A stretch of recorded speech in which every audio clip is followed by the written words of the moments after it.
देखो बेटा, इस वीडियो लेक्चर के अंदर हम लोग अगर बात करें आपके वर्क फंक्शन की कि वर्क फंक्शन क्या होता है, तो मैं बोलूँ कि जैसे मेरे पास में ये मेटल का कोई भी सरफेस है, ठीक है। इस सरफेस के ऊपर मैं ई एनर्जी के कुछ फोटोन्स जो है ना उसको स्ट्राइक करवाऊँ। मेटल की जो आपकी सरफेस है ना, उस सरफेस पर आपके मेटल के एटम्स होंगे और एटम के अंदर जो हैं वो इलेक्ट्रॉन्स भी होंगे, ठीक है। तो मैं बोलता हूँ कि वो एनर्जी का मिनिमम अमाउंट कितना हो जिससे स्ट्राइक करवाने पर आपके मेटल सरफेस पे प्रेजेंट जो इलेक्ट्रॉन्स हैं वो इजेक्ट होकर बाहर आ जाएं, उस मिनिमम एनर्जी को हम लोग क्या बोलते हैं, आपका वर्क फंक्शन, ठीक है। डेफिनेशन देखो आप, minimum energy required to remove outermost electron from metal surface, ये इंपॉर्टेंट वर्ड है, from metal surface known as a work function. इसको रिप्रेजेंट करते हैं आपका फाई से, ठीक है। अब इसमें 3 केस बनते हैं।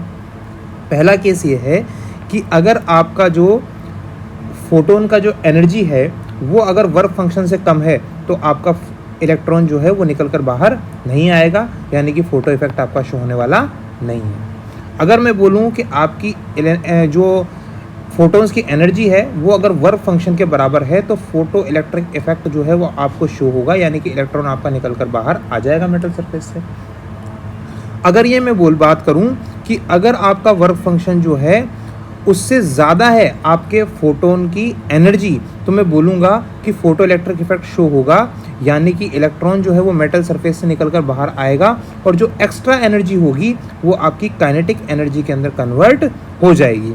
जैसे मैं बात करूँ कि अगर फोटोन की एनर्जी बहुत ज़्यादा है तो ये आपका इक्वल होगी work function plus kinetic energy के, मतलब इलेक्ट्रॉन निकल कर बाहर आया और बची हुई जो एनर्जी है उस एनर्जी से वो दौड़ पड़ा, ठीक है।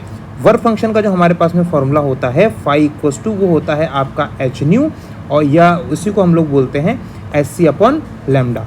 यहाँ पर जो आपका न्यू नॉट है ये है आपका थ्रेशोल्ड फ्रिक्वेंसी और लैम्डा नॉट जो है ये है आपका थ्रेशोल्ड वेवलेंथ, जो कि आगे आने वाले वीडियो शॉर्ट के अंदर मैं आपको एक्सप्लेन करूँगा, ठीक है।